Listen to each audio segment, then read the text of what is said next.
म जेनजीको केन्द्रीय सहसंयोजक छु। सुदन गुरुङज्यू त्यसमा के हुनुहुन्छ? संयोजक हुनुहुन्छ। T21 क्याफे हुनुहुन्छ एउटा वहाँ बलवाटारमा, त्यहाँ चाहिँ लगभग देशभरिका 300 जना जेनजीको लिडरहरू आउनु भएको थियो अनि त्यहीबाट चुनिएका छौँ।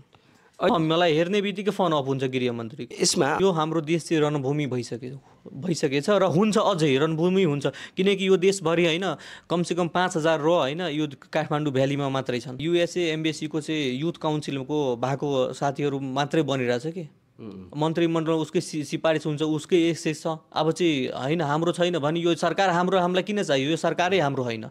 कसले घुसपेट गरेको हो भने यो सरकारले पत्ता लाउनु पर्थेन, कारबाही गर्नु पर्थेन घुसपेटियाहरूलाई? सिंहदरबार किन जलाउनु पर्थ्यो? सर्वोच्च अदालत किन जलाउनु पर्थ्यो?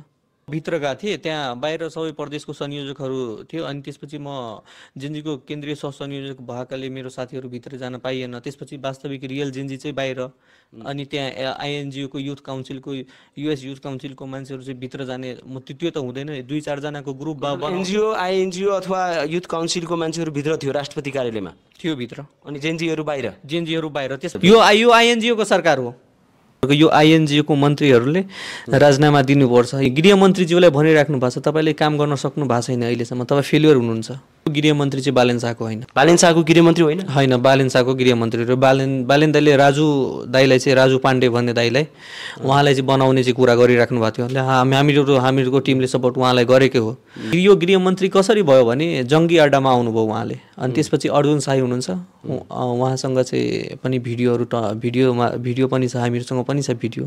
र त्यसमा चाहिँ अर्जुन के भन्छ ओम प्रकाश अर्याल अहिलेको गृहमन्त्रीज्यूले चाहिँ उहाँ चाहिँ विभिन्न किसिमको रोलहरू खेल्नुभयो उहाँ। त्यसपछि चाहिँ प्रधानमन्त्री सुशीला कार्कीलाई बनाउनुपर्छ भनेर त्यहीँबाट कुरा भयो, उहाँले उठाउनु भएको छ।